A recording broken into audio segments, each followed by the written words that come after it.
नमस्कार दोस्तों, मैं हूँ आदित्य। ये कहानी है मेरी पड़ोसन आराध्या जी की। 35 साल की खूबसूरत पर अकेली औरत और उनका 25 साल का पड़ोसी यानी मैं।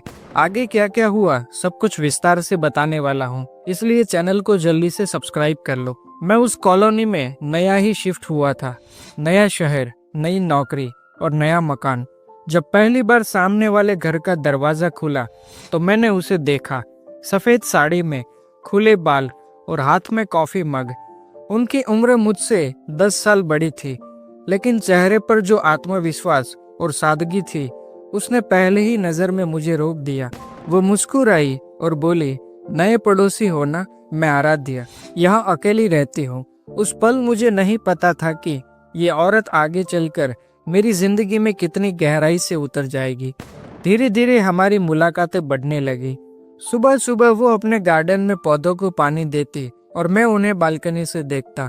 कभी मैं उनकी मदद कर देता पानी की पाइप पकड़ने में, तो कभी वो मेरे लिए चाय बना देती। एक दिन मैं ऑफिस से देर रात लौटा तो देखा कि उनकी लाइट अभी भी जली हुई थी।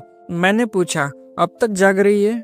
वो हल्की हंसी में बोली, अकेलेपन में नींद कहाँ आती है आदित्य, किताबें ही सहारा है। उनकी आवाज में एक अजीब सा खालीपन था जो मेरे दिल को छू गया।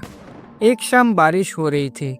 मैंने देखा कि उनकी छत से पानी टपक रहा है और वो अकेले उसे ठीक करने की कोशिश कर रही है। मैं तुरंत भागा और मदद करने लगा। भीगते भीगते हम दोनों छत पर खड़े थे। वो मेरे बहुत पास आ गई और पहली बार मैंने उनकी आंखों में देखा। वो गहरी आंखें जैसे कह रही हो, रुक जाओ, यही तो चाहिए था।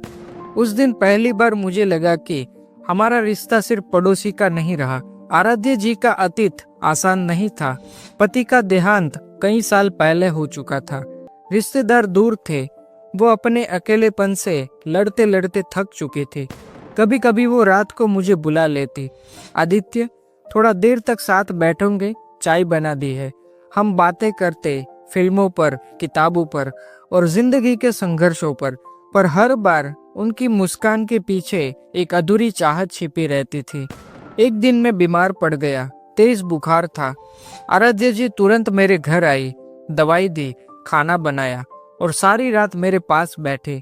सुबह जब मेरी आंखें खुले तो मैंने देखा वो मेरे पास ही सो गई थी। मैंने अनजाने में उनका हाथ पकड़ लिया। वो जागी और हमारी आंखें मिली। उस पल किसी ने कुछ नहीं कहा पर सब कुछ कह दिया। अब हमारा रिश्ता गहरा होता जा रहा था। हम दोनों जानते थे कि हम एक दूसरे की ओर खींच रहे हैं, पर हर बार जब मैं आगे बढ़ता वो रुक जाती। आदित्य, मैं तुमसे बड़ी हूँ, लोग बातें करेंगे।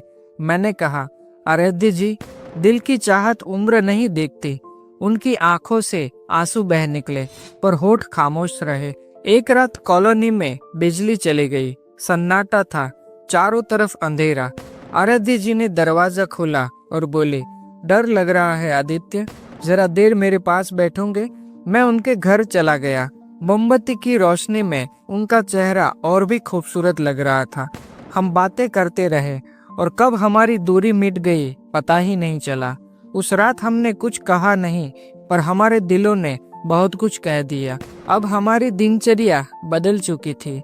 सुबह की कॉफी साथ, शाम की सैर साथ, पर सबसे बड़ी बात, हमारी खामोशियाँ अब बहुत कुछ कहती थी।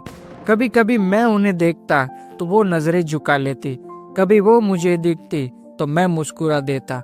हम दोनों जानते थे कि ये रिश्ता समाज की नजरों में आसान नहीं था, लेकिन हमारी नजरों में ये रिश्ता दुनिया का सबसे खूबसूरत एहसास था। फिर एक दिन मुझे नौकरी के लिए दूसरे शहर जाना पड़ा। जब मैंने ये बात बताई तो आराध्य जी की आंखें भर आई। वो बोली, आदित्य, क्या तुम सच में जा रहे हो? मेरे पास फिर कौन होगा? मैंने उसका हाथ थामा और कहा, दूरी चाहे कितनी भी हो, मैं हमेशा आपके पास रहूंगा, दिल से। वो मुस्कुराई और उनकी आंखों से गिरते आंसू ने सब कुछ कह दिया। दोस्तों, ये कहानी सिर्फ मोहब्बत की नहीं थी। ये कहानी थी उन एहसासों की जो उम्र और समाज की दीवारों को तोड़कर भी दिल में जगह बना लेते हैं। आराध्य जी आज भी मेरी यादों में है। शायद हमारी कहानी अधूरी रह गई, पर कभी कभी अधूरी मोहब्बत ही सबसे खूबसूरत होती है।